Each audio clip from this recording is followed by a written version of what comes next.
प्रभावित नहीं करते। गरीबों के राशन में भी वो हिस्सा ले जाते हैं। नरेंद्र मोदी सरकार का ये दृढ़ संकल्प है कि पूरे देश को हम घुसपैठियों से मुक्त करेंगे। अरे वादा किया है जनता को कि हम पूरे सीमांचल को घुसपैठियों से मुक्त करेंगे। सीमा से 10 किलोमीटर के अंदर जितने भी अवैध अतिक्रमण है, वो सारे के सारे अतिक्रमण सबसे पहले दूर कर दिए जाएंगे। घुसपैठिए हैं, इसका मतलब है कि आपका तंत्र पूरी तरह से फेल्योर है। सीमांचल में कहीं पर भी कोई घुसपैठिए नहीं है। जाता है कि सीमांचल में घुसपैठिए हैं। आज एसआईआर ने बता दिया कि वहाँ कुछ भी ऐसा नहीं निकला। फिर माहौल खराब करना चाहते हैं, माहौल खराब नहीं होगा। जहाँ जहाँ चुनाव होता है, भारतीय जनता पार्टी और अमित शाह घुसपैठिए लेकर पहुँच जाते हैं। राशि नहीं रहता कि क्या हो रहा है, मन उसको गोली मार दिया जा रहा है।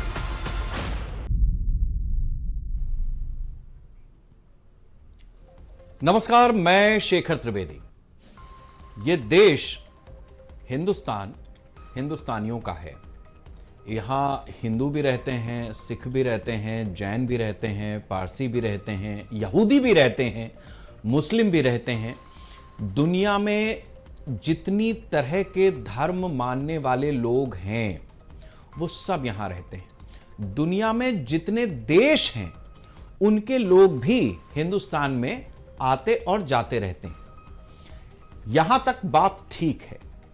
कुछ लोग पर्यटक के रूप में आते हैं, कुछ लोगों ने कभी किसी दौर में पनाह मांगी होगी, उनकी यहां आबादी हुई, उनको ससम्मान न सिर्फ स्थान दिया गया, हमारे संविधान में भी उसकी व्यवस्था की गई। वो भारत के नागरिक खुद को मानते हैं, कहते हैं कि हम हैं फलाने, लेकिन हम भारतीय हैं। अब इसके बाद एक दूसरा तबका भी है जो हिंदुस्तान में छेद बनाता है और उस छेद के जरिए, उस बिल के जरिए हिंदुस्तान में दाखिल होता है।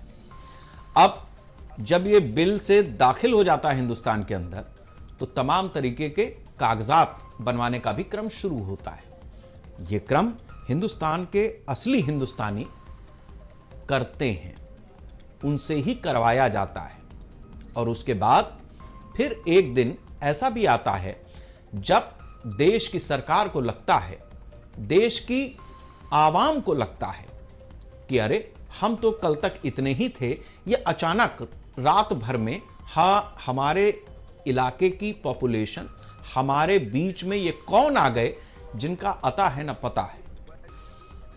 ये स्थिति देश के लगभग सभी राज्यों में है, सभी राज्यों के सभी शहरों में है और हर उस जगह पर है जहां हिंदुस्तान में आबादी दिखाई दे रही है।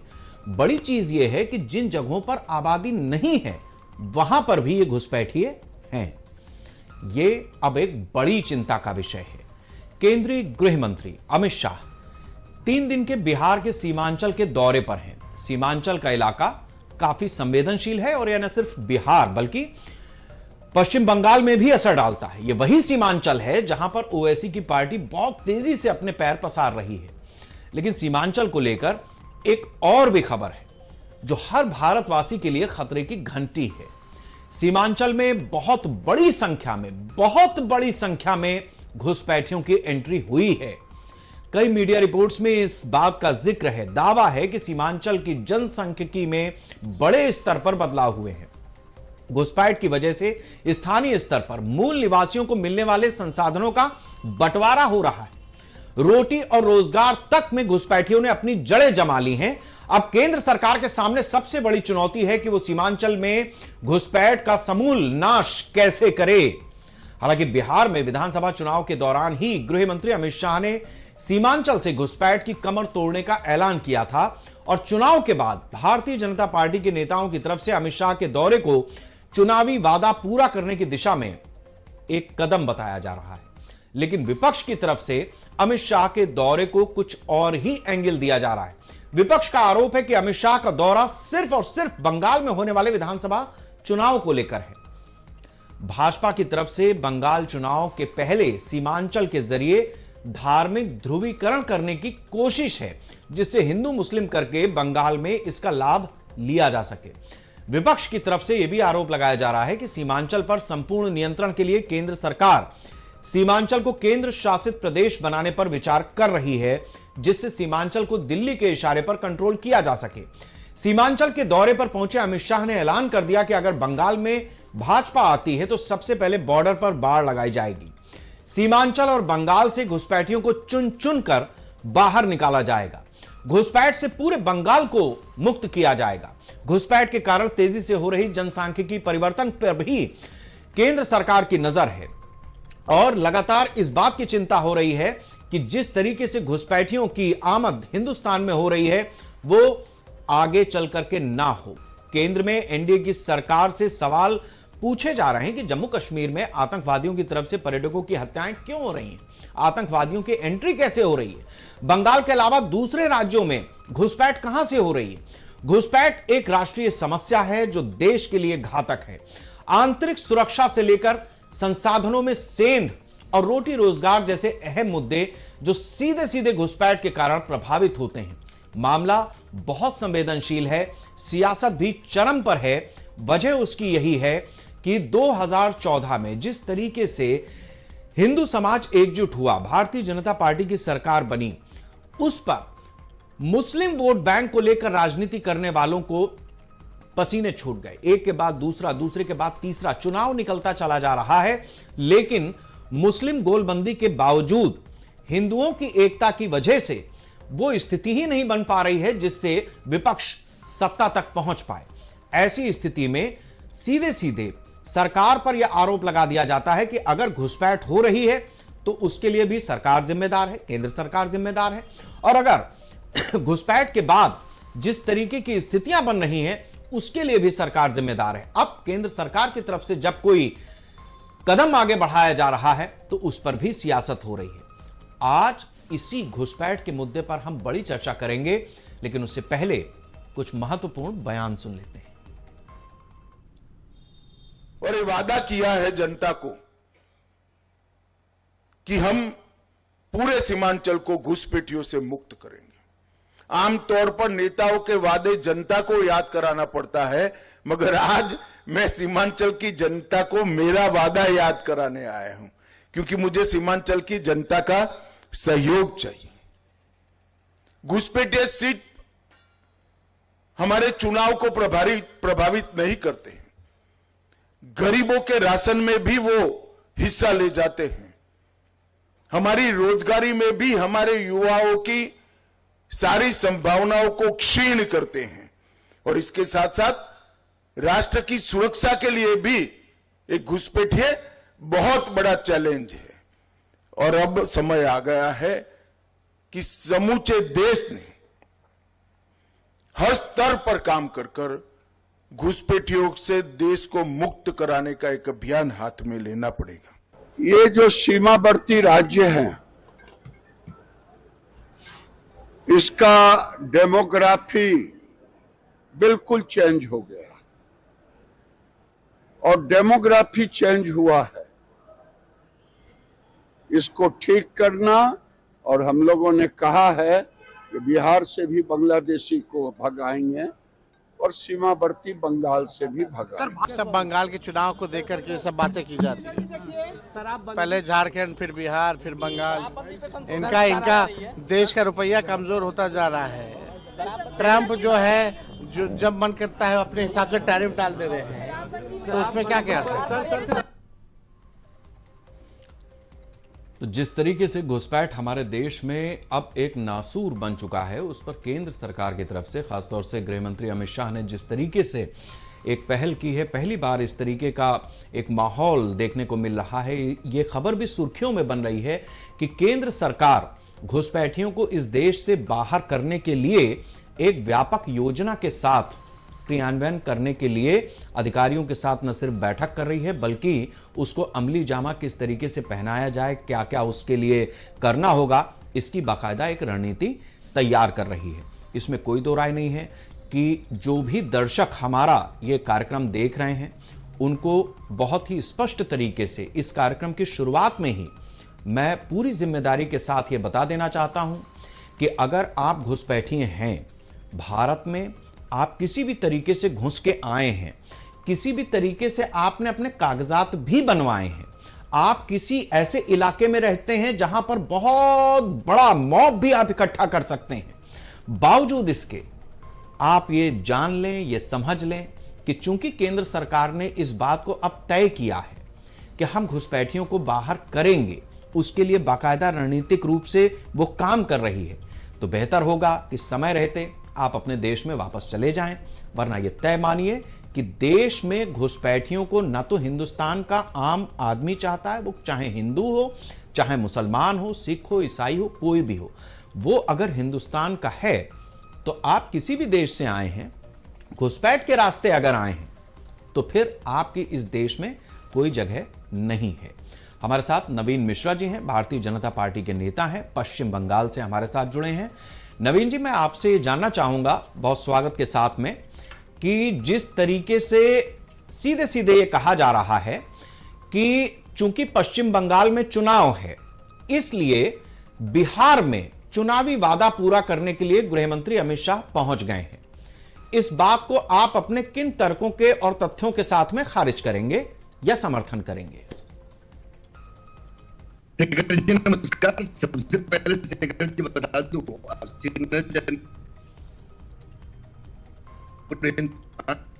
में हमारे देश के नागरिक देख रहे होंगे। मैं आपके पास आऊंगा नवीन जी, मुझे आवाज में कुछ तकनीकी दिक्कत है आपकी, हम दोबारा आपके पास जोड़ने की कोशिश करेंगे। कभी कभी ऐसा भी होता है, ये तकनीकी समस्या, उसकी वजह भी है भाई, हर चीज का एक लिमिट है। इस देश में अनाज एक सीमित मात्रा में होता है, इस देश में जमीन सीमित है, इस देश में जो प्रोडक्शन होता है, चाहे वो कार का हो, चाहे ईंधन का हो, चाहे बिजली का हो, चाहे मोबाइल का हो, मोबाइल टावर का हो, सिग्नल्स का हो, उन सब की एक सीमा है और उस सीमा को जब भी पार किया जाएगा तब इस तरीके की दिक्कतें आएंगी। गरीबों का राशन कोई हड़प कर ले जाएगा, कभी ऐसा होगा कि आपकी जमीन पर कोई कब्जा कर लेगा, कभी ऐसा होगा कि सरकार की तरफ से जो सड़क के बीच में डिवाइडर बनाए जाते हैं ना, वो घुसपैठिया अपनी झोपड़पट्टी बनाने के लिए वो डिवाइडर के ईंटें भी उखाड़ ले जाएगा। तो इस तरीके की स्थिति है। अब आया है, पैसा कमा रहा है, इसी सिस्टम में है, हो सकता है उसके पास मोबाइल हो, मोबाइल है, नेटवर्क है, नेटवर्क के साथ में इस तरीके का कंजेशन भी है जो इस तरीके की वार्ता में बाधा उत्पन्न करता है। हर तरीके की वार्ता में इसी तरीके से बाधा उत्पन्न करने के लिए पर्याप्त साधन और संसाधन और सामग्री जब जब घुसपैठ हुई है हमारे देश में, जैसे जैसे बढ़ी है, जैसे जैसे बेलगाम हुई है, सामने दिखा है।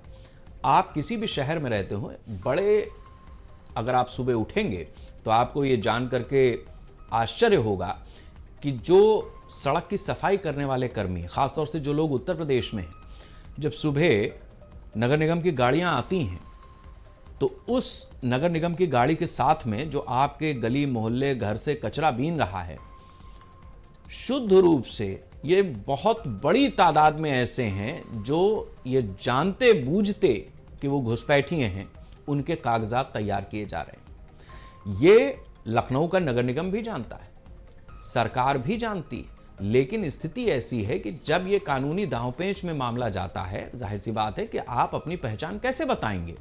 आप अपना आधार कार्ड दिखाएंगे, वोटर आईडी कार्ड दिखाएंगे, राशन कार्ड दिखाएंगे, इन्हीं सब चीज़ों के जरिए आप अपनी बात को सिद्ध करेंगे कि आप हैं। लेकिन बावजूद उसके, चूंकि फर्जीवाड़ा भी हमारे देश की एक सच्चाई है, ऐसे में घुसपैठ एक बड़ी समस्या बन चुकी है। असीम बसु जी हमारे साथ में जुड़े हैं, टीएमसी के नेता हैं। बहुत स्वागत है असीम जी। मैं आपसे, मेरी आवाज आपको मिल रही है असीम जी? हाँ, एकदम बिल्कुल। मैं आपसे ये समझना चाहूंगा कि घुसपैठ हमारे देश में एक समस्या तो है, हम अभी इस पे चुनाव पे ना भी जाएं तो क्या आपको लगता है कि पूरे भारत में, केवल बंगाल की बात नहीं कर रहा हूं मैं, घुसपैठ होती है और घुसपैठ एक बड़ी समस्या है? टीएमसी इस बात को मानती है या नहीं मानती? देखिए, मानने या ना मानने का बात नहीं है, सवाल ये है कि 2014 से ये जो सीमांत है, इनका रक्षा कौन कर रहा था? और मान लीजिए अगर उसके पहले भी, आज जो सर हो रहा है, एसआईआर जो हो रहा है, उसमें से शुरू से ही सुना गया है, बोला गया है कि घुसपैठिया को निकल बाहर करने के लिए ये काम हो रहा है। लेकिन आज उस जगह में जाके जो भारत वर्ष का आम नागरिक, मैं खाली बंगाल का बात नहीं बोल रहा हूँ, बिल्कुल बिल्कुल, जो स्टेट में एसआईआर हुआ है, आप देखिए उसमें आपको भी लाइन में खड़ा होना पड़ रहा, हम लोग को भी लाइन में खड़ा होना पड़ रहा। चलिए हम लोग तो फिर भी खड़ा हो जा रहे हैं, लेकिन जो वडील है, जो सीनियर सिटीजन है, जो हॉस्पिटल में है, उनको भी आके हाथ में सलाइन का बोतल देके, ऑक्सीजन का नल लेके उनको भी खड़ा कर देना कि आज देश का एक भविष्य चुनने के लिए जो नागरिक, जो कॉन्स्टिट्यूशन, जो संविधान, जो अधिकार दिए हैं कि आप अपना खुद का सरकार चुनिए, ये सरकार क्या काम कर रही है? आम जनता के हित में काम कर रहे हैं। आज देखिए जो मुद्दा इन लोग बोला था, कभी कभी बोला गया है कि ये जुमले थे निर्वाचन के पहले, ये भी मैं मानता हूं दिल से कि ये भी एक जुमला ही कर रहे हैं वे लोग, क्योंकि निर्वाचन आ गया ये समझ में आ रहा। स्वराष्ट्र मंत्री अमित शाह जी, ये तो खाली दिखाने का बात है कि बिहार का जो बॉर्डर एरिया है बंगाल के साथ है, उसके लिए उधर में वो सफर कर रहे हैं, इधर सफर कर रहे हैं, पूर्णिया, अरारिया, ये सब जगह। लेकिन आप बोलिए आज देश का कौन जगह में आज देश एक सरकार को चुनते हैं किसके लिए? आज अगर प्रधानमंत्री, मैं टीएमसी करता हूं, हालांकि हमारे आइडियोलॉजी बीजेपी के आइडियोलॉजी से अलग है, लेकिन आप बोलिए मुझे कि कौन जगह में आज धर्म सामने आ रहा राजनीति में? ये कब आता है जानते हैं? ये तब आता है जब मैं कुछ डेवलपमेंट नहीं करूंगा। कुछ भी प्रश्न कीजिए, ये कांग्रेस के बात करते हैं। अरे कांग्रेस तो जितना साल था उसमें जो दे के गया है, आज तो इन लोग सब बेच रहे हैं। इन लोग बोला डिमोनेटाइजेशन करें, काला धन को वापस लेके आएंगे। आप मुझे बताइए, आप एक बहुत बलिष्ठ सांबादिक है, बहुत अच्छी तरह से आप अपना बात रख रहे हैं, लेकिन आपका बात सुनते सुनते मुझे कहीं ना कहीं लग रहा कि आप भी ये विश्वास करते हैं कि घुसपैठिया है। देखिए घुसपैठिया अगर है तो ये तो डेफिनेटली जो सरकार बॉर्डर एरिया को रक्षा करते हैं उनके लिए है, उनके दोष है, ये उनको करेक्ट करना है। ठीक है असीम जी, आपने से पहले ठीक है, अब मैं आपको फिर से एक बात पूछता हूं, आप समझिए असीम जी, आप तो हिंदुस्तान के हैं, आपने और आपके जो पूर्वज हैं उन्होंने लंबा वक्फा हिंदुस्तान में ही निकाला है। सुनिए मेरी बात पूरी होने दीजिए। कहा मेरी बात पूरी होने दीजिए असीम। ठीक है, बोल।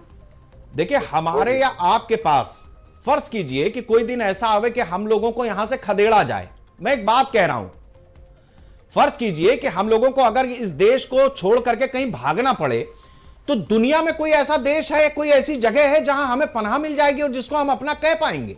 ले दे करके ये हिंदुस्तान, कश्मीर से कन्याकुमारी तक और उधर अरुणाचल से लेकर के गुजरात तक, ये हमारा हिंदुस्तान जो भूभाग है यही हमारा है, यही हमारा घर है।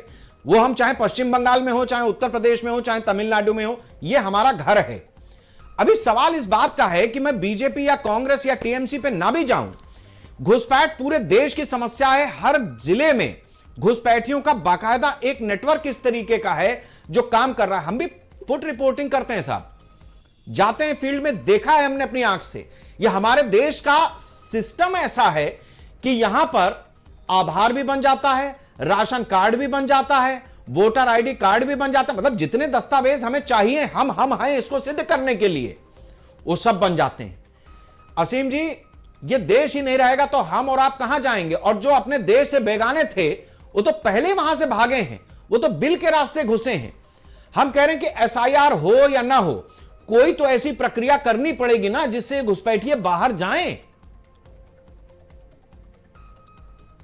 देखिए मुझे बहुत दुख हो रहा, सच में बोल रहा हूं, कि आप इतना क्यों नेगेटिव सोच रहे हैं।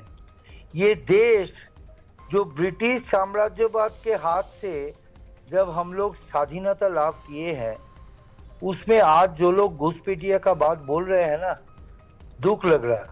बहुत लड़ाई संग्राम से हम लोग ये स्वाधीनता प्राप्त हुए हैं, तो आज उसमें जो लोग घुसपैठिया का बात बोल रहे हैं ना, ये लोग क्या कर रहे थे उस समय, आप देखिए, इतिहास देखिए, इतना इजीली, इतना माने सरलता से आप चीज को मत लीजिए। इतना मैं आपको बोलूंगा, डोंट थिंक सो नेगेटिव। देश कहाँ नहीं रहेगा, देश था, देश है, देश रहेगा। जो लोग डेवलपमेंट नहीं करेगा वो लोग घुसपैठिया का बात बोलेगा। जो लोग डेवलपमेंट, जो लोग 2 करोड़ नौकरी साल में बोला था, जो लोग 2 करोड़ नौकरी नहीं दे सका साल में, 2014 से आज 2026 में पड़ गया। हम लोग कितना नौकरी दिया? आम जनता ये पूछने चाहता है। देश खुद का राहों में खुद चलेगा। ये देश किसी का खुद का अकेला का नहीं है, ये देश हम सभी का है। इतना इजी नहीं है। आज ब्रिटिश लोग बंगाल से कैपिटल लेके दिल्ली शिफ्ट किया था। आज आप जाइए अंडमान निकोबार, जो हम लोग का सेलुलर जेल था, उस जेल में आप देखिएगा जितना तरह का स्वाधीनता संग्रामी था। आप लोग को ये मुद्दा उठाना चाहिए। ये घुसपैठिया ये तो आप लोग का दिशा दूसरे तरफ घुमा देते हैं और आप लोग इसमें बहक जाते हैं। चलिए ठीक है, ठीक है। नहीं असीम जी, आप अपनी जगह पे ठीक है। मैं जानता हूं, चूंकि आप राजनेता हैं, आप उस चीज को छोड़ नहीं सकते। आप अपनी बिल्कुल आप मेरा बात थोड़ा खत्म करने दीजिए, क्योंकि आई एम देयर, मैं गाड़ी में हूं और मुझे थोड़ा सुनने में कभी तकलीफ हो रहा है, लेकिन मैं जस्ट चंद सेकंड में खत्म कर रहा हूं। मैं कोई नेता वेता नहीं हूं, मैं एक आम नागरिक हूं। मैं भले टीएमसी का आइडियोलॉजी में विश्वास करता हूं, आज मुझे बोला गया तो मेरा दिल में जो था मैं वो आपको बोल रहा हूं। राजनेता तो आपके बाजू में बैठे हुए हैं दूसरे तरफ, नवीन मिश्रा, ये भी मेरा मित्र ही है। और ये डेफिनेटली देखिए, आज उड़ीसा में अगर कोई बंगाली कथा बोल ले, बांग्लाई कथा बोल ले, बंगाली में बात करने से अगर उसको मार पीट के उसका प्राण चला जाता है, देश क्या कर रहा है? आज मणिपुर में जब लेडीज लोग को, औरत, ठीक है असीम जी, मैं एक जवाब ले लेता हूं, आता हूं मैं, अब आता हूं। थोड़ा सा वार्ता आगे बढ़ती रहनी चाहिए। आप सफर में आगे बढ़ें, हम वार्ता में भी आगे बढ़ते रहें। नवीन जी हमारे साथ में। नवीन जी, आपने बहुत सारी बातें असीम जी की सुनी होंगी। जिस तरीके की स्थिति इस देश में बनी हुई है, जिस तरीके से केवल पश्चिम बंगाल ही नहीं, देश भर के और देश भर के हर राज्य के हर जिले में घुसपैठियों की समस्या है। लेकिन स्थिति यह है कि 2014 के बाद से भी उनके राशन कार्ड बनने का मामला हो, वोटर आईडी कार्ड बनने का मामला हो, आधार कार्ड बनने का मामला हो, या किसी और अन्य तरीके के पहचान पत्र बनने का मामला हो, वो भी साथ साथ चल रहा है। तो सवाल यह है कि आपकी सरकार आने के बाद आज आप सीमांचल से उस चीज को दूर करने का एक मुहिम छेड़ें, वो ठीक है, लेकिन 12 साल का हिसाब भी आपसे लूंगा, जनता लेगी, आपसे पूछेगी तो है ही है। शेखर जी, बिल्कुल ये बहुत बड़ा मुद्दा है। ये राष्ट्र हित के साथ साथ ये भारत के अखंडता और राष्ट्रीय अखंडता के ऊपर इतना बड़ा प्रहार है। मेरे मित्र असीम बसु जी हैं, प्रदीप जी कांग्रेस के हैं, मेरे भवानीपुर एक ही विधानसभा से हम सब लोग हैं। अभी एक सम्मानित जगह पे बैठे हैं असीम जी, और कलकत्ता कॉर्पोरेशन के MIC भी हैं।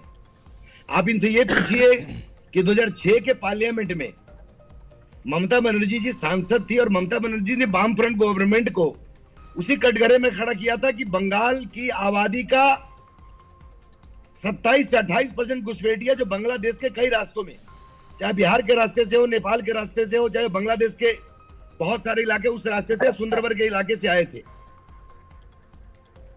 और जो आसन पे बैठे थे लोकसभा के अंदर में, ममता बनर्जी जी ने उस बिल को उनके मुंह पे दे के मारा था। उसमें निश्चित तौर पे कहीं ना कहीं भारतीय जनता पार्टी भी के इंडिया गठबंधन दल के साथ में इसके समर्थन में थी। और आज जब से ममता बंदोपाध्याय 2011 से मुख्यमंत्री बनी है, उनके मुख्यमंत्री बनने के बाद पूरे बंगाल के अंदर घुसपैठिया खत्म हो गए हैं। आज पश्चिम बंगाल की सिनेरियो शेखर जी इतनी खराब हो गई हुई है कि पश्चिम बंगाल के 12 से 13 जिला, चाहे वो मालदा हो, उत्तर दिनाजपुर हो, दक्षिण दिनाजपुर हो, मुर्शिदाबाद हो, जंगीरपुर हो, नदिया हो, बनगांव हो, चाहे वो अभिषेक बनर्जी जी जो एक मजबूत सांसद है तृणमूल कांग्रेस के, ममता बनर्जी जी को उत्तराधिकारी के रूप में इंगित किए जा रहे हैं इस पार्टी के अंदर में। उनके क्षेत्र का इलाका सुंदरबन है, उस इलाके के अंदर में देखिए घुसपैठिया बंगाल के साथ साथ बिहार और बंगाल और अब तो हिंदुस्तान के कोने कोने से, चाहे वो दिल्ली हो, चाहे वो उत्तर प्रदेश हो, चाहे महाराष्ट्र हो या छत्तीसगढ़ मध्य प्रदेश हो, जिस ढंग से घुसपैठियों ने भारत की अखंडता के ऊपर प्रहार किया है, निश्चित तौर पे पूर्ववर्ती इलाका सबसे बड़ी प्रॉब्लम है कि जो हमारी ओपोजिशन की पार्टियां हैं, चाहे वो कांग्रेस हो, तृणमूल कांग्रेस हो, समाजवादी पार्टी हो, राष्ट्रीय जनता दल हो, चाहे उद्धव ठाकरे जी हो, चाहे आप अरविंद केजरीवाल हो, इनकी सबसे बड़ी प्रॉब्लम यह है कि सरकार अगर निगेटिव काम करे तो विरोध में है, सरकार अगर पॉजिटिव काम करे तो भी सरकार के विरोध में है। अरे जनता बंगाल सरकार के कार्यों को, ममता बनर्जी के पार्टी के सिद्धांतों को और ममता बनर्जी के रीजन में, क्योंकि ममता बनर्जी खुद भी पुलिस मंत्री हैं, यहाँ के होम मिनिस्टर हैं, भारत सरकार ने कम से कम 40 से ऊपर भारत के कैबिनेट सेक्रेटरी ने और गृह मंत्रालय ने राज्य के मुख्यमंत्री जी को और गृह मंत्री जी को चिट्ठी दिया है कि आप बॉर्डर के अंदर में जो बीएसएफ का प्रॉब्लम्स है, और जब बॉर्डर का इलाका खुला हुआ है, उसके अंदर में बंगाल का एक बहुत बड़ा भाग जो सांप्रदायिकता को एक आड़ में करके और पूरे बंगाल और बिहार के अंदर में एक बहुत बड़ा घुसपैठ का सिस्टम को रेडी कर ठीक है नवीन जी, आपकी बात को हमने समझा। आप हमारी एक चीज का जवाब दे दें, फिर मैं, हमारे साथ में प्रदीप जी भी जुड़ गए हैं, हम उनके पास भी जाएंगे। देखिए, पश्चिम बंगाल में आपकी सरकार नहीं है, वहां पर जब आपकी सरकार बनेगी तब आप क्या करेंगे वो अपनी जगह पे विषय कायम है, लेकिन बिहार में पिछले 25 साल से आपकी सरकार है। मैं ये जानना चाहता हूं कि अगर सीमांचल की स्थिति एक दिन में तो ये बनी नहीं, इस 7-8 जिलों की जो डेमोग्राफी बदल गई, तो 25 साल से आप क्या कर रहे थे वहां पर? बीजेपी, आपका मतलब बीजेपी क्या कर रही थी? शेखर जी बिहार के अंदर वो कटिहार हो, चाहे वो सहरसा हो, सुपौल हो, मधेपुरा हो, किशनगंज हो, अररिया हो या पूर्णिया हो, ये तमाम इलाकों का बंगाल से बॉर्डर लगा हुआ है।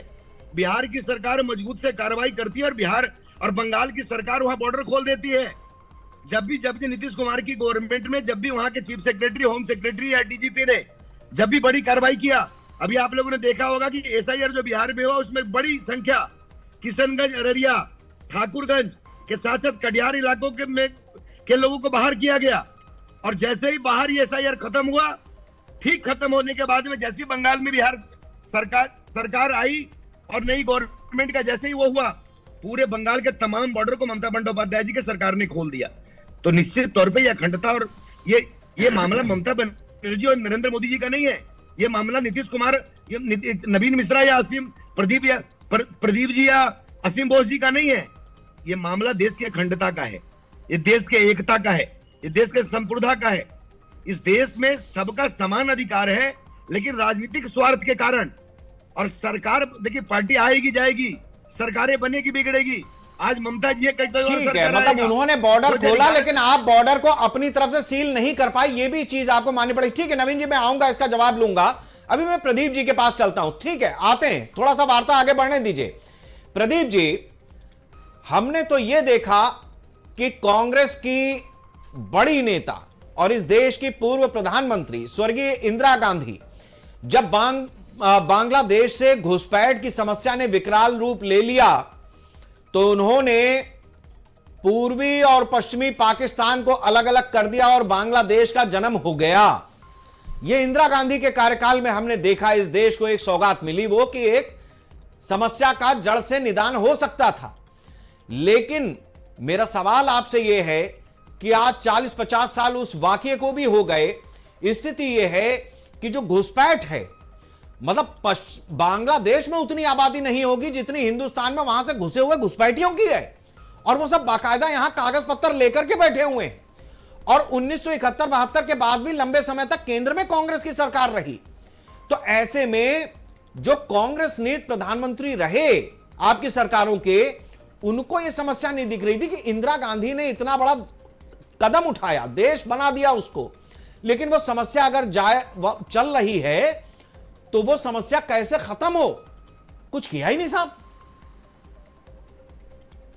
देखिए शेखर जी, आप 1971 मुक्ति युद्ध को बात बोल रहे हैं। मुक्ति युद्ध हुआ था ही घुसपैठी के लिए। जो बांग्लादेश बॉर्डर से अपना बांग्लादेशी आदमी हमारा पश्चिम बंगाल का सीमा अतिक्रम करके इंडिया में प्रवेश कर रहा था, तो वहां पर इतना अत्याचार हो रहा था। पूर्व पाकिस्तान पुलिस ने किया था साधारण आदमी के ऊपर में। तो इसीलिए इंदिरा गांधी को हस्तक्षेप करना पड़ा। इंदिरा गांधी, आप देखे ना अभी ट्रम्प मोदी जी को कैसा बना दिया, रोबोट बना दिया अपना। प्रदीप जी, तो मैंने इंदिरा जी को कांग्रेस रोबोट की बनाना तारीफ तो मैंने ही कर दी। मैं ये चाहता था कि इंदिरा गांधी के बाद वाले प्रधानमंत्रियों ने जो इस विषय पर चिंता रखी हो वो दर्शकों के सामने रखे। मैंने इसीलिए आपका समय बचाया, हमारा भी समय समझिए अभी घंटा पूरा हो जाएगा। हमारा एक मिनट हमको बोलनी दीजिए। हाँ, जो इतना अब बोल दीजिए, आप जो घुसपैठी का इशू उठा रहे हैं, घुसपैठी आज 12 बरस इंडिया गवर्नमेंट में दायित्व है बीजेपी का। जो बॉर्डर सिक्योरिटी है, BSF control by BJP government, ये सीआईएसएफ है कंट्रोल बाय बीजेपी गवर्नमेंट। आप देखिए बिहार में एसआईआर हुआ है, कितना घुसपैठी मिला आपको, कितना घुसपैठी मिला आपको? नवीन जी को पूछ रहा हूं। असम में आप एसआईआर नहीं किया, पश्चिम बंगाल में एसआईआर किया। पश्चिम बंगाल में एसआईआर करके आपको प्रमाण क्या हुआ है? अभी तक फाइनल लिस्ट नहीं निकाला पड़ा। फाइनल 28 तारीख निकलेगा। हम तो इलेक्शन कमीशन गणेश जी को हमारा मांग है, कितना घुसपैठी पश्चिम बंगाल से आप निकाल सका। तो पश्चिम बंगाल में लिस्ट दीजिए, कितना पश्चिम बंगाल से घुसपैठी। बीजेपी वाला लोग बोला 1 करोड़ घुसपैठी हुआ है, 1 करोड़ घुसपैठी हुआ है। पश्चिम बंगाल में जो 1971 में जो आया था उस लोग का ही है यहाँ पर आबादी। दूसरा घुसपैठी जो है बीजेपी का कैंपेन ही है। मतलब आप ये कह रहे हैं आपके हिसाब से 2014 के बाद से बांग्लादेश से घुसपैठ शुरू हुई है, मतलब 71 की लड़ाई के बाद से 2014 तक कोई घुसपैठ नहीं हुई। 2000 खत्म, 2014 से नहीं, हम बोला जो 71 में जो युद्ध हुआ था उससे बाद, उससे पहले जो चुक्ति हुआ था बांग्लादेश से, जो उसका बाद और कोई नहीं आएगा। जो भी आया अभी वहां पर मतुआ लोग बैठा हुआ है, हाँ वो लोग भारतीय नागरिक हो गया है। ठीक है, बीजेपी वाला लोग जवाब ले लेते हैं। नवीन जी बोला था, ठीक है, नवीन जी से जवाब ले लेते हैं। बताइए नवीन जी, उनकी अपनी दलील है, वो बता रहे हैं कि कौन हिंदुस्तानी है कौन नहीं है, और वो ये भी बता रहे हैं कि 2014 के बाद से घुसपैठ बढ़ी है। तो नवीन जी तो अमित शाह का बात बोल रहा है। अमित शाह इलेक्शन कैंपेनिंग में आ रहा है पश्चिम बंगाल में, घुसपैठी बढ़ाने इशू बना रहा है। आ रहा हूं प्रदीप जी, आता हूं। अमित शाह का बात जवाब ले लेते हैं नवीन जी। बिल्कुल प्रदीप जी ने बिल्कुल ठीक कहा कि आदरणीय इंदिरा जी ने बांग्लादेश को एक नया स्वरूप पाकिस्तान से अलग करके दिया। लेकिन जैसे ही सिद्धार्थ शंकर राय इस राज्य के मुख्यमंत्री बने, सिद्धार्थ शंकर राय से जो शुरुआत हुई घुसपैठियों का, उसका पूरा का पूरा उस घुसपैठियों के बाद कॉमरेड ज्योति बसु और बुद्धदेव बाबू के रीजन में, और उनके रीजन के बाद तो ममता बनर्जी ने तो पूरी की पूरी बॉर्डर ही खोल दिया। आज पूरा का पूरा मुर्शिदाबाद, आज मालदा हो, उत्तर दक्षिण दिनाजपुर हो, कूच बिहार हो, अलीपुर द्वार हो, जलपाईगुड़ी हो। बॉर्डर में कौन था नवीन जी बॉर्डर का दायित्व किसका था? Border security force Amit Shah का किया है। प्रदीप जी, लोकसभा राज्यसभा के अंदर आपके पार्टी से अपोजिशन से हम लोग समर्थन चाहते हैं, लेकिन आपके पार्टी का कथनी और करनी में फर्क है।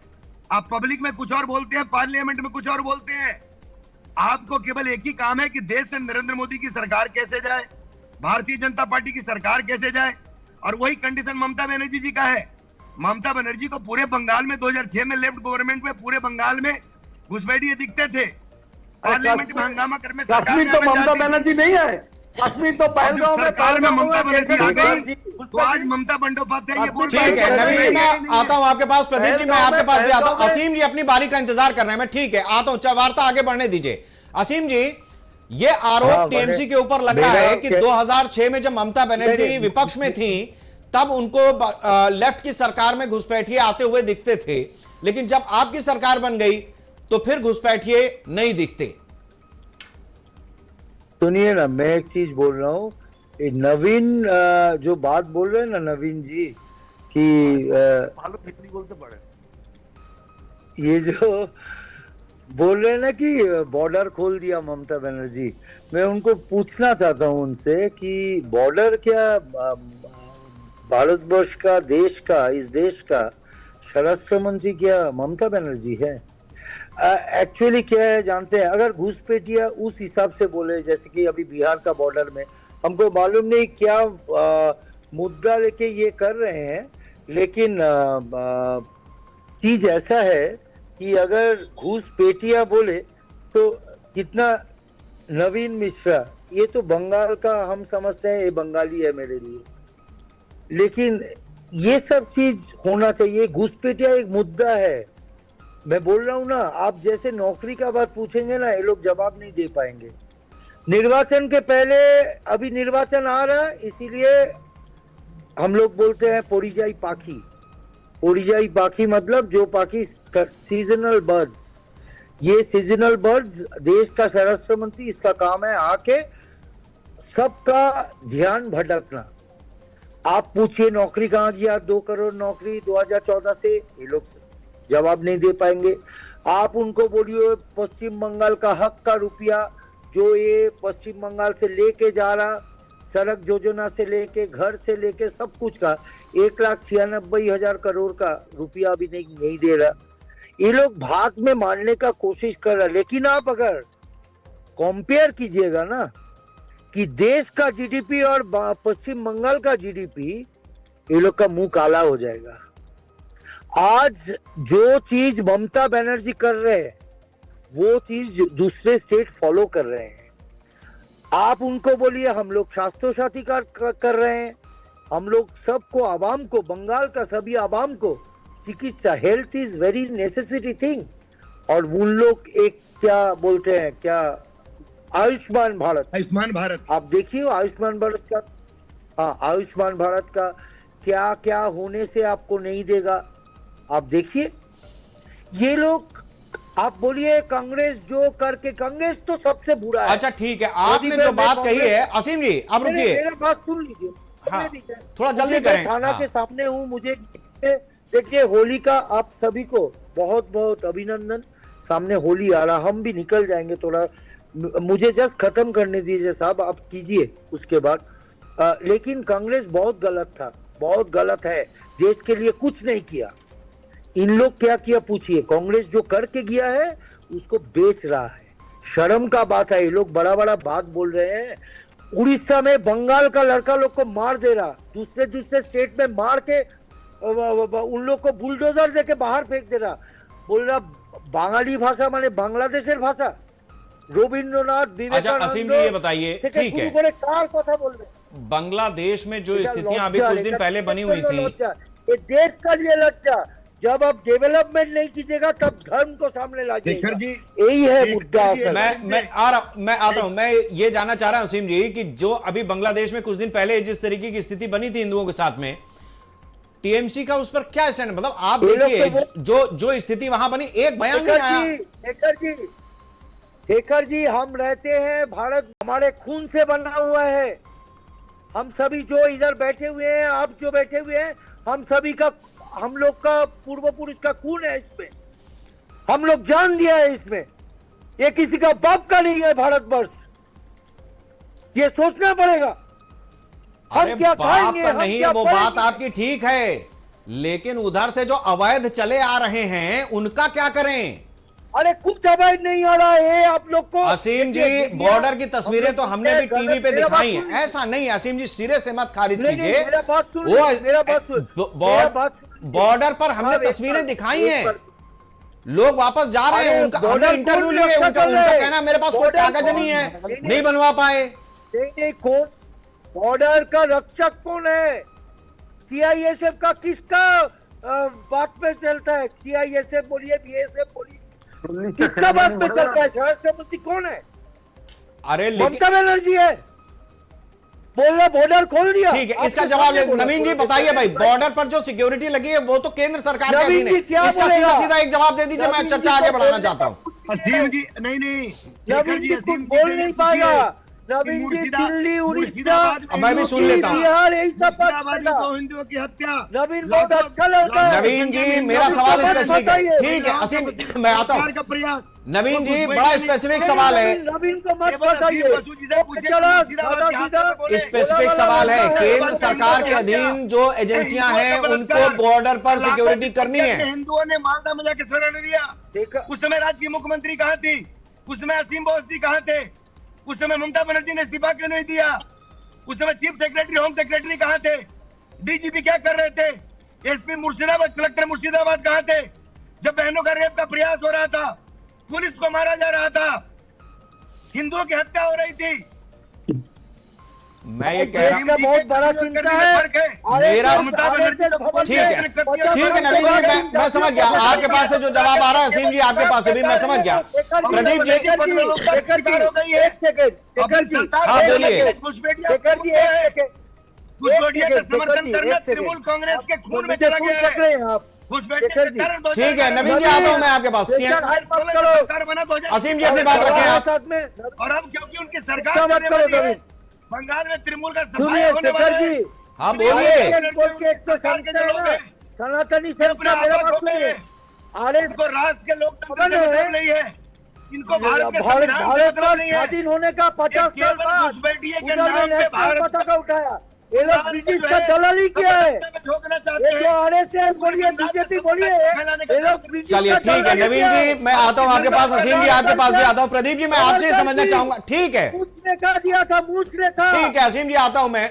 प्रदीप जी मैं आपसे जानना चाहूंगा कि जिस तरीके की स्थिति पश्चिम बंगाल में बनी है, मतलब कांग्रेस अपने लिए रास्ता खोज रही है, आप भी इस चर्चा में पूरा आनंद ले रहे हैं। मैं देख रहा हूं कि जब ये सीधा सीधा टकराव हो रहा है बीजेपी टीएमसी में, तो कांग्रेस भी अपनी तरह से इस मौके का इंतजार कर रही है। लेकिन एक फैक्ट है प्रदीप जी, एक फैक्ट यह है कि पश्चिम बंगाल में जब लेफ्ट की सरकार थी, मतलब उन्होंने 3-3.5 दशक तक अपनी सरकार चलाई, वही कैडर जो लेफ्ट का था, जब टीएमसी आई तो टीएमसी के कैडर वही हो गए।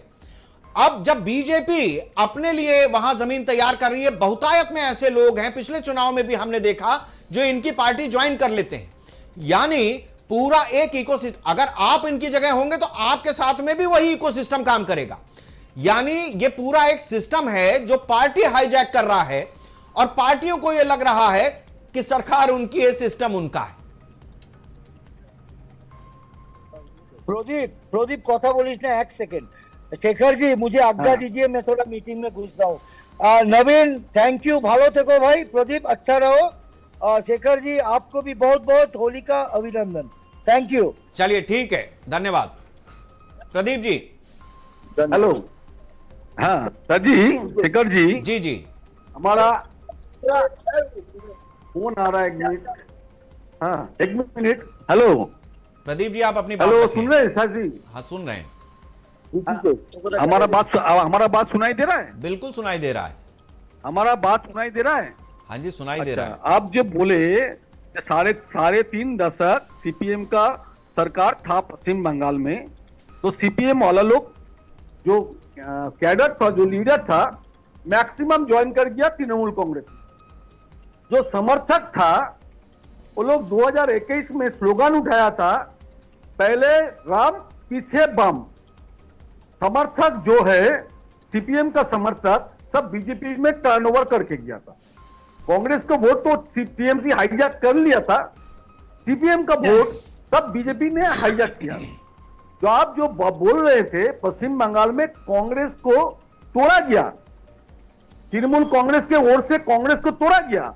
हमारा जिला परिषद चुनाव में जीता था, उत्तर दिनाजपुर जिला परिषद हमारा था, मालदा जिला परिषद हमारा था, मुर्शिदाबाद जिला परिषद हमारा था, 19 म्यूनिसिपैलिटी हमारा था, विनिंग निर्वाचित था।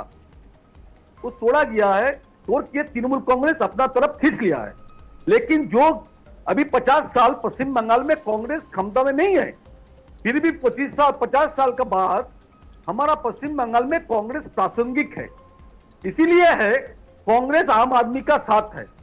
बीजेपी वाला लोग कुछ नहीं था 2021 का पहले, 19 का पहले वो 8-9% वोट मिलता था। 2021 के बाद बीजेपी वाला लोग आया पश्चिम बंगाल में, हो करके 18 संसद जीता, फिर 2024 में 12 संसद जीता। 2021 में 76 एमएलए जीता है नवीन जी का, जो पश्चिम बंगाल में। जो पश्चिम बंगाल में अब जो स्थिति है, वो स्थिति में तृणमूल कांग्रेस और बीजेपी का सेटिंग बना हुआ है। पश्चिम बंगाल में हाईकोर्ट मॉनिटरिंग, सीबीआई इंक्वायरी हो रहा है हर दुर्नीति का ममता बनर्जी का खिलाफ। जो आप नौकरी का दुर्नीति, 26,000 सिक्कों का चक्री चला गया, जो हाईकोर्ट मॉनिटरिंग सीबीआई इंक्वायरी हो रहा है। एक भी इंक्वायरी का रिजल्ट अच्छा, आम तो आदमी इसीलिए प्रदीप जी, मैं इसीलिए कुछ भी आपसे नहीं जानना किया चाह है। रहा हूं, ठीक है भाई, एक सरकार में बैठे हुए हैं, एक सरकार में आना चाहते हैं, लेकिन अभी आपकी जो स्थिति है वो ठीक है, राजनीति आप भी कर रहे हैं, आप भी सत्ता में ही आना चाहते हैं, लेकिन अभी वो दूर की कौड़ी है। तो आप साफ साफ हमें इस बात को सामने रखें कि घुसपैठ ममता बनर्जी के शासनकाल में भी हुई है और जो लेफ्ट के समय पे थी उस समय पे भी हुई है, और यह अनवरत जारी है या नहीं है? देखिए 14 साल से भारतवर्ष शासन कर रहा है बीजेपी, भारतीय जनता पार्टी। 14 साल से पहले घुसपैठी हुआ, आप पकड़ रहा जो आया था बांग्लादेश से, आप देखिए बिहार में बोला था, वो अमित शाह ने बोला था घुसपैठी भर्ती हो गया था, तो बिहार में एसआईआर हुआ है। आप निर्वाचन चुनाव आयोग ने कितना घुसपैठी निकाला आगे बोलिए? एक भी नहीं निकाला। आप बोलिए जो कश्मीर में जो पुलवामा में जो हुआ है वहां घुसपैठी कैसे हुआ है? वहां पर तो विरोधी का सरकार नहीं है। आप पुलवामा में घुसपैठी कैसे हुआ है? आप थोड़ा निकाल दी। पहलगांव में कैसे हुआ है? आके घुसपैठी आया, हम लोग का 26 आदमी पुलवामा में मारा, हाँ पहलगांव में मार के चला गया, फिर 500-250 किलोमीटर 500 किलोमीटर जानी। तो अमित शाह का सीआईएसएफ क्या कर रहा है, बीएसएफ क्या कर रहा है? ठीक है, अब इसका जवाब लेते हैं नवीन जी से। नवीन जी, 2-3 चीजें इस समय आप देखिए, इधर उधर मत जाइएगा, मैं आपसे बहुत स्पेसिफिक, क्योंकि अमित शाह का जो दौरा है वो साधारण नहीं है। पिछले कई दशकों के बाद यह स्थिति बनी है कि खास तौर से घुसपैठियों को बाहर करने के लिए ही हमारे देश के गृह मंत्री डेरा जमाए हुए हैं। अगले 2-3 दिन का उनका पूरा दौरा लगा है।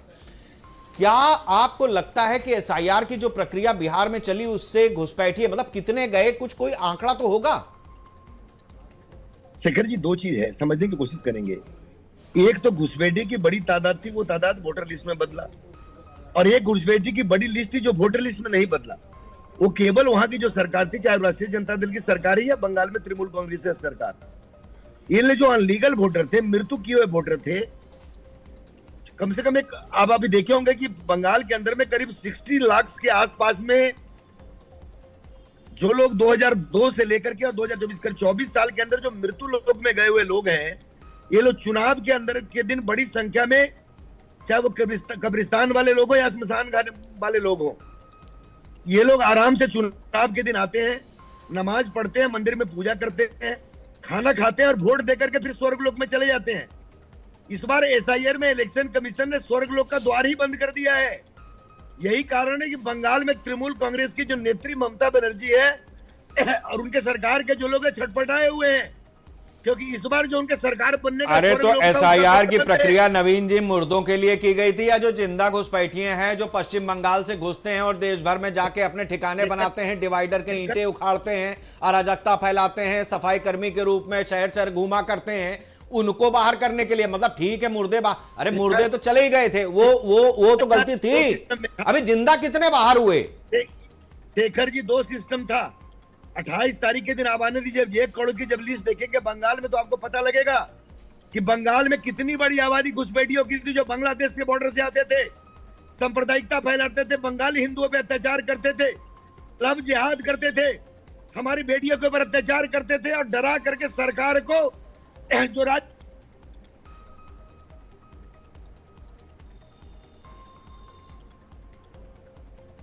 शायद नवीन जी से हमारा संपर्क टूटा है, हम कोशिश करेंगे दोबारा उनके साथ में जुड़ने की। प्रदीप जी, जिस तरीके की स्थिति बनी हुई है देश में वो अपने आप में खतरनाक है। ये हम पहली बार इस तरीके के कवायद देख रहे हैं कि घुसपैठियों को लेकर के जो जिंदा हैं उन्हीं की बात हो रही है, उनको बाहर करने के लिए गृह मंत्री एक डेरा जमाए हुए हैं। आपको लगता है कि इसका अगर इस तरीके की पहल जरूरी थी या नहीं थी? देखिए शेखर जी, घुसपैठी हिंदू मुसलमान जो है वो बीजेपी का चुनाव मुद्दा है। पश्चिम बंगाल में घुसपैठी अगर रहेगा तो एसआईआर में पकड़ा जाएगा। एसआईआर में एक कलम है 2002 में, जिसका नाम है उसी का नाम वोटर लिस्ट में रहेगा। बिहार में देखे घुसपैठी किया, एक भी घुसपैठी निकाला क्या निर्वाचन चुनाव आयोग? पश्चिम बंगाल में आज 2 दिन बाद फाइनल लिस्ट लिख लेगा 28 तारीख को। 28 तारीख को निकलने के बाद आप थोड़ा देखिएगा, हमारा बात आप सुन लीजिए, थोड़ा मिला लीजिएगा। घुसपैठी का लिस्ट चुनाव आयोग नहीं देख सकेगा। वो जो 54 लाख जो मितो वोटर है, जो डेड वोटर है, लेफ्ट वोटर है, उसका लिस्ट पहले निकाला गया। अभी जो जितना 1 महीना से फिर 1 महीना चांस मिलेगा, जिस लोग का नाम का स्पेलिंग मिस्टेक हुआ है, हाँ, ठीक है, वो एसआईआर की प्रक्रिया हमने बात समझ लिया। मैं बिल्कुल आखिरी हिस्से में हूं। नवीन जी, कुछ दिनों पहले नवीन जी, ठीक है, मैं आता हूं आपके पास। नवीन जी का पास हमारा अमेरिका में जब नवीन नहीं, एक मिनट शेखर जी, नवीन जी का पास हम लोग मांग चाहते हैं। नवीन जी बोलिए, जो पुलवामा में घुसपैठी कैसे हुआ है? और ठीक है, मैं उसी का जवाब ले रहा हूं, आ रहा हूं मैं आपके पास। प्रदीप जी, ठीक है, नवीन जी, मुझे आपसे एक चीज का जवाब चाहिए। जिस तरीके की स्थिति बनी हुई है उसमें जो बड़ी चीज है वो ये है कि एक तो घुसपैठ, वो जो मर गए वो तो अपनी जगह पे है, जो जिंदा में बचे हुए हैं उनमें से कितने बाहर हुए? अमेरिका में ट्रंप जब आए, आपको याद होगा कि हिंदुस्तान से जो अवैध रूप से अमेरिका तक पहुंचे थे, उनको हाथ में बेड़ियां डाल के, पैर में बेड़ियां डाल के जहाज से हिंदुस्तान डिपोर्ट किया गया। आप बताएं कि पिछले कई महीनों से यह कवायद चल रही है, बिहार से हम देख रहे हैं, कितना आदमी है जो हिंदुस्तान की सरकार ने डिपोर्ट किया है बांग्लादेश को? एक बड़ी संख्या को हम लोगों ने डिपोर्ट भी करवाया। घुसपैठे किस जगह से भागे, वो आपके चैनल पे भी हम लोगों ने देखा है, आपके चैनल ने भी दिखाया है। बंगाल के अंदर में कम से कम 17 से 18 बॉर्डर थे, जिस बॉर्डर पे हाथ जोड़ के खड़े थे लोग, और किस ढंग से बांग्लादेश में भागने का काम किया है। आज वही घुसपैठिया को रोकने के लिए ही जो मुर्शिदाबाद में हमारे हिंदुओं के ऊपर हत्या हुआ, 2 सीपीएम समर्थक बाप बेटी की हत्या कर दी गई, हमारे बहनों का बलात्कार हुआ, ये और ममता बनर्जी राज्य की गृह मंत्री थी, चुप रही। चीफ सेक्रेटरी, होम सेक्रेटरी चुप रहे, डीजीपी ने कार्रवाई नहीं किया, एसपी और डीएम साइलेंट रहे। पश्चिम बंगाल में घुसपैठियों की बड़ी तादाद, यहाँ 14 जिलों में शेखर जी थी, और बड़ी संख्या में जैसे ही हम लोगों ने एसआईआर शुरू किया, इन लोगों ने भागने का काम किया। इसमें बहुत सारे लोग वोटर भी नहीं थे। वोटर लोग एसआईआर में आएंगे। एसआईआर के बाद कलकत्ता के बगल में मल्लिकपुर, बारासात, मटिया ब्रिज, महेश तल्ला, सुंदरबन, मुर्शिदाबाद, जंगीपुर, बरहमपुर, मालदा, उत्तर दिनाजपुर, दक्षिण दिनाजपुर, कूच बिहार, अलीपुरद्वार, जलपाईगुड़ी, दिल्ली के अंदर से बड़ी संख्या में वहां से डिपोर्ट किया गया, मुंबई से डिपोर्ट किया गया, हिमाचल से डिपोर्ट किया गया, चंडीगढ़ से डिपोर्ट किया गया। देखिए, केंद्र सरकार सभी समय में विपक्षियों से समर्थन चाहती है, क्योंकि देश का ये बहुत बड़ा मुद्दा है घुसपैठिया, चाहे वो पाकिस्तान में कश्मीर के रास्ते से हो, चाहे अफगान के रास्ते से हो, ये बहुत बड़ा भाग जो है बंगाल के रास्ते से हो, चाहे वो बिहार के रास्ते से हो। घुसपैठिया हिंदुस्तान के संस्कृति के साथ साथ भारत के एकता और अखंडता के लिए खतरा है। लेकिन ऑपोजिशन की सबसे बड़ी विडंबना है कि ऑपोजिशन स्वार्थवाद का प्रतीक हो चुका है, पदलोलुपता का शिकार हो चुका है। ऑपोजिशन बिना सत्ता के नहीं रह सकते हैं। कांग्रेस, ठीक है नवीन जी, हमारे पास आज समय इतना ही था। बहुत बहुत शुक्रिया आपका। प्रदीप जी, आपका भी बहुत बहुत शुक्रिया। असीम जी हमारे साथ में जुड़े थे, उनका भी बहुत बहुत शुक्रिया। इस पूरी वार्ता में इतनी बात तो साफ है कि जिस तरीके से हिंदुस्तान में बांग्लादेश बनने के बाद भी पिछले 50-60 साल से जिस तरीके की घुसपैठ होती रही है, उस पर कोई रोकथाम कारगर तरीके से लगी नहीं है। स्थिति यह है कि बांग्लादेश से उधर जम्मू कश्मीर, जहां जहां हमारे बॉर्डर हैं, उन जगहों से हिंदुस्तान में घुसपैठिए आते हैं। वो मुस्लिम भी हो सकते हैं, हिंदू भी हो सकते हैं, किसी भी धर्म के हो सकते हैं, लेकिन वो घुसपैठिए हिंदुस्तान के लिए समस्या ही हैं और समस्या बढ़ती जा रही है। अच्छा एक स्टेप उठाया गया है केंद्र सरकार की तरफ से कि गृह मंत्री 3 दिन तक बिहार में डेरा जमा करके सीमावर्ती जिलों की ऐसी समीक्षा कर रहे हैं जहां की डेमोग्राफी बदल चुकी है। अब इस बदली हुई डेमोग्राफी पर जिस तरीके के निर्णय हो रहे हैं, हो सकता है कि आने वाले समय में वो पूरे देश में, देश के हर जिले के लिए एक नजीर बन जाएं। लेकिन वहां तक पहुंचने की राह इतनी आसान नहीं है। आप ये समझ लीजिए कि केंद्र सरकार को घुसपैठ पर इतनी बड़ी मीटिंग करने के लिए अगर 12 साल लग गए हैं, तो अगले 12 साल में किस तरीके की स्थिति बनेगी अगर इस काम को साफ नियत और तेजी के साथ में न किया गया, अगर यह मसला सिर्फ चुनावी होकर के रह गया, तो यह यकीन मानिए कि जिस तरीके की स्थिति घुसपैठियों ने हिंदुस्तान में बना करके रखी है, एक बार सरकार का कदम फेल होने के बाद उनका यह भरोसा और ज्यादा पुख्ता हो जाएगा कि हिंदुस्तान में सरकार किसी की भी होना हवाना कुछ नहीं है। इसलिए जो कर रहे हो करते रहो, यह बहुत बड़ी चेतावनी होगी एक आम हिंदुस्तानी के लिए, क्योंकि इस हिंदुस्तान को छोड़कर हमारे पास दुनिया में दूसरा टुकड़ा नहीं है जहां हमें भाग करके कोई शरण भी दे दे। यही है, जो कुछ है यही है। इसलिए जिम्मेदारी हमारी और आपकी भी है कि अगर आप पहचान रहे हैं तो संगठित होकर के उन लोगों को बाहर करें जो सुबह सवेरे आपके घर आकर के आपकी कचरा सफाई के नाम पर किसी दिन आपको साफ करने की तैयारी कर रहे हैं। नमस्कार।